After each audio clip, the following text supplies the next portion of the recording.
I'm so stupid. Tokrat sem začela ta video snemati. Sem mislila, da sem že nora, tako pritisnem.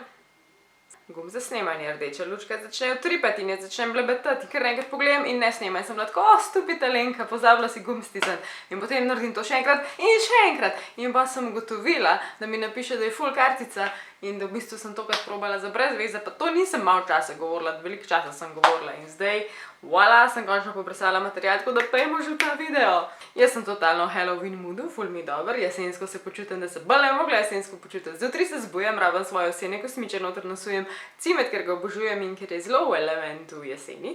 Potem rabim noter moj jabolček, pa mora biti jabolček, ker je zelo jesenski in to je zdajle bistvenega pomena. Potem rabim svojo kavo, po možnosti še v kavo dam cimet, rižev mlek in pa sem v svojem zenu. Pika na i so pa še kakšne ful dobre jesenske serije, filmi, risanke. Ista fora veš, ko slišite prvič All I Want for Christmas. In isto je za jesen, pač moraš imeti neke te klike, ki si pa, jesen je, novleten čas, ne vem. A se še kdo tako ful čarobno počuti sam, izključno zaradi teh majhnih stvari. Tako little things in life, you know? Prej sem kavo omenila in zdaj sem prav rabim kavo. You know what? Let's just... naredite si kavo, pa je z mano spite, to bi bilo full cute. Ta video, kakor ste verjetno razbrali z naslova, bo govoril o resničnih Halloween zločinih, torej o true crimih, samo da pač baziran dogodki, ki so se zgodili točno na noč čarovnic, na Halloween night, na All Hallows Eve, mislim, da je cel ime, tako da pejmo video. Ta prvi zločin je meni osebno en najbolj tragičnih, ker ne moš verjeti, da se to zgodi, ampak se zgodi, tako da kaj ne rečem, naučite se kaj iz te zgodbice, maybe. Se je zgodil na noč čarovnic 1974. leta v Houstonu. Mali Timothy O'Brien je bil 8-letni fantek in ta fantek je na to noč čarovnic počel to, kar počne basically vsak otrok v Ameriki, trick or treatov je. Jaz zdaj ne vem, kako naj to v slovenščini govorim. Hodil je naokrog in prosil za sladkarije. Še zdaj ne vem, kaj ta običaj sploh pomeni. Trick or treat. What? Ne vem, nisem se poglobila v te običaje, odkje sploh to izvira in kaj točno to pomeni, ampak še zdaj mi ni čisto jasen. V glavnem načeloma otroci grejo okrog s kakšno bučo, plastično ali pa navadno vrečko ali pa whatever, baketi, lončki, karkoli in pobirajo sladkarije. Dobijo načeloma sladkarije, oblečeni so v maske. Podoben, kot pri nas pust. V glavnem nesrečni deček Timothy se je potem zvečer vračal domov. Takrat je bil on pri svojemu očetu. Ta oček očitno ni imel najboljših namenov z njemu. Ime mu je bilo Ronald, očetu. Ko je Timothy prišel domov, mu je oče dal še zadnjo, posledno, dobesedno sladkarijo. Ta sladkarija je bila Pixie Sticks. Tle bom priložila sliko, nisem si pogledala, kjera je in je ne poznam.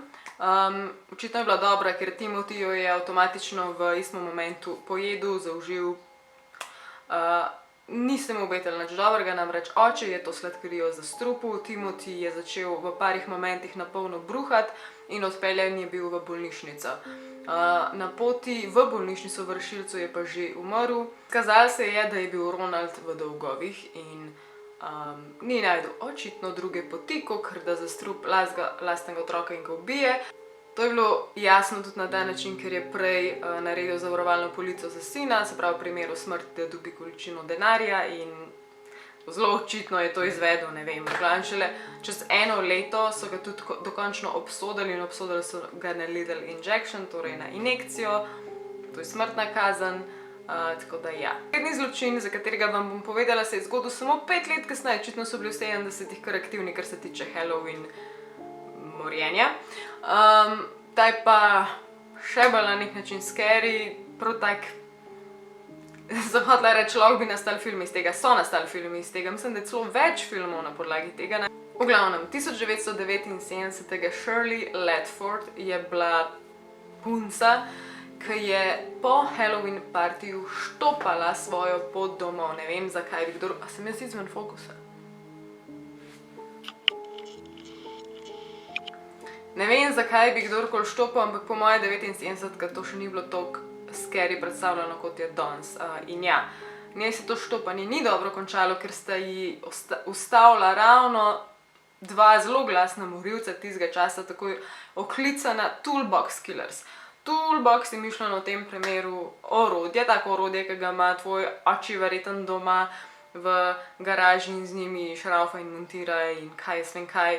Samo da ta orodje ni bil namenjen dejanskim orodjarskim storitvam, ampak je bil namenjen mučenju in niso se zgodili Shirley. Ona je šla v ta zmajan kombi in noter sta bila morilca Lawrence Bittaker in Roy Norris. In onda sta z njo naredila to, kakor z vsako žrtvijo, mučila sta jo s temi orodji in njun sik nagnjenje je bilo tudi to, da sta, ko sta to počela, žrtve tudi fotografirala, tako da sta si tudi s tem postregla. Groteskno je tudi na kakšen način sta se trupla znebila, v bistvu sta ga samo vrgla na eno trato od enega tam v ulici in tam sta jo pač pustila. Hvala Bogu, na nek način je bila Ledfordova tudi njuna zadnja in peta žrtev. Bittaker, torej en izmed teh dveh morilcev, je bil obsojen na smrtno kazen in ne vem, koliko je ta članek točno star, ampak naj bi še vedno čakal na to kazen, zdaj mogoče ne več, ne vemo. Drugi je pa sodeloval pri zaslišanju in posledično je dobil sedaj 45 let zapora. Ta tretji primer je tak, ko ponavadi rečem, da se nasprotja najbolj privlači, oziroma v tem primeru je spet nekaj, kar mora biti sveto, ampak v tem primeru gre iz tega ravno v najbolj peklensko situacijo, torej nuna, ki je brutalno umorjena. 31. oktobra 1981, spet tik za prejšnjim zločinom, sprav 2 leti kasneje, če se ne motim, se je to nesrečno hudodelstvo zgodilo tej ubogi nuni. Truplo sestre Tadeje Benz je bilo takrat najdeno v samostanu v Teksasu. Druge nune so najprej opazile samo razbito okno v njihovi avli oziroma v nekem zbirnem prostoru, ki so ga imele, in potem so začele to preiskavo. Ko so dejansko prišli detektivi, so pa njo našli v njeni sobici, golo, brez oblačil, na posteli. Spodaj pod posteljo so bila pa njena oblačila in pa nož, s katerim je bila tudi zabodena. Jasno, sledila je obdukcija in po tej obdukciji je bilo šele pokazano, kaj vse se je s to nuno ubogo dogajalo, in sicer bila je ne samo udavljena, ampak tudi zabodena in pa posiljena, zato je bila posledično brez oblačil. Johnny Frank Garrett je bila oseba, ki je živela samo čez cesto od tega samostana. Ne vem točno, na kakšnemu odnosu so te sosedi bili, ampak hvala Bogu je bil tukaj očividec, ki je njega videl to noč laufati iz samostana domov, tako da so sploh prišli do njega in da je on očitno na nek način upleten v ta umor in je tudi bil. 1992, torej na leto mojega rojstva, je bil on obsojen tudi na smrtno kazen. Pazi to, njegove zadnje besede so bile: I'd like to thank my family for loving me and taking care of me. The rest of the world can kiss my ass. Torej, rad bi se zahvalil svoji družini, da so me imeli radi in so me podpirali, a preostanek sveta lahko kušne mojo rit. Očarljiv moški. To naslednjo žrtev imam pod vprašanjem, in sicer smiley face murder, zaradi tega, ker se pred tem umoru oziroma samomoru taj nerešen se sprašujejo, če je mogoče povezano z zloglasnim morilcem smiley face killerjem. Funny fact je, da jaz nisem vedela, da je on dejansko obstajal, ampak je. Vse skupaj se je zgodilo Chrisu Jenkinsu leta 2002, bil je pa študent univerze v Minnesoti. Preprosto je on na Halloween night, logično, bil skupaj s prijatelji zun v enem bar and grill, ne vem kaj, nekje so skratka jedli in so se fajn imeli, bili so tudi v Halloween kostumih. On je bil v tem primeru v vojaškem kostumu, njegova punca je bila pa seksi policistka, boste pa vedeli, zakaj je to pomembno. Chris v tem primeru ni bil ful vinjen, ampak se je polil z eno zadevo, tako da je izgledal, da se je polulil in prišlo je do tega, da so ga varnostniki vrgli ven iz lokala, plus se strinjali oziroma je bilo določeno, da ne sme več priti nazaj. Vse glavne stvari, vključno s telefonom, je pustil pri svoji punci.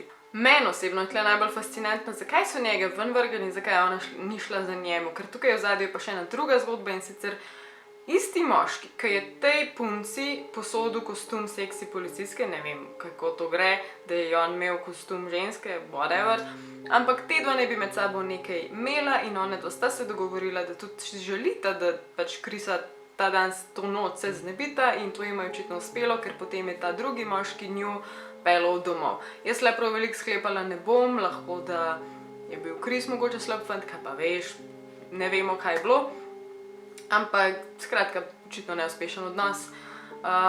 Potem ni čisto jasno, kaj se je s Chrisom zgodilo, oziroma zadnja destinacija je jasna, ampak vmesne pa niso jasne. Našli so ga v Mississippi reki 4 mesece kasneje še vedno v istem kostumu. Ful so želeli raziskati, kaj se mu je vmes zgodilo in stvari je tukaj ful. Ker so gledali nadzorne kamere po tisti poti, po kateri naj on dejansko bi šel domov, po najbližji poti, na tistih kamerah ga ni videti. En očividec je trdil, da je videl, kako so nekoga pretepli, približno 10 ljudi. Lahko da je bil to on, lahko da ne. Druga stvar je, da ne bi en očividec videl, da ga je nekdo porinil iz mosta, spet. Lahko je to res, lahko je bullshit. Kar se pa tiče trupla, ki so ga našli 4 mesece kasneje, pa ful nenavadno, v kakšni pozi je bil.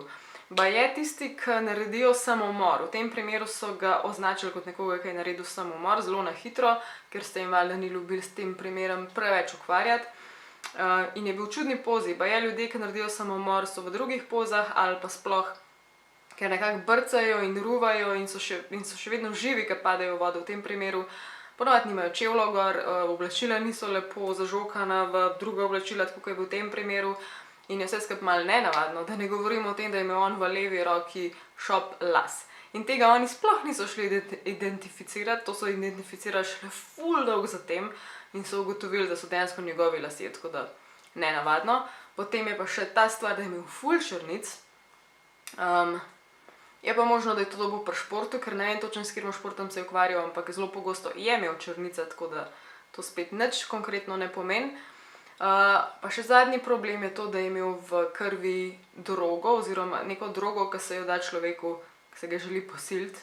Tako da precej nenavadnih stvari, ki kažejo na to, pa glede na to, da ni bil toliko vinjen po vsej verjetnosti, torej zakaj bi naredil tule samomor. Zakaj je to teorija zarote o smiley face killerju? Zaradi tega, ker je na tem območju umoril in zaradi tega, ker se je spravljal na mlade college moške, torej fante iz univerze, ki so se pijani vračali iz žurke in on je tle idealen primer, pa še ponavadi jih je vrgel v vodo ali pa kaj takega in na tisti točki, kjer jih je vrgel v vodo oziroma ubil oziroma karkoli naredil, je ponovadi narisal smiley face-a.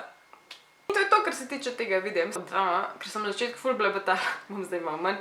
Alien mama out, lepo bote, uživajte jesen, dokler še traja, preden začne sneg padati, če ne že, ker ne vem, jaz v septembru snemam. Aj, čau, bye bye.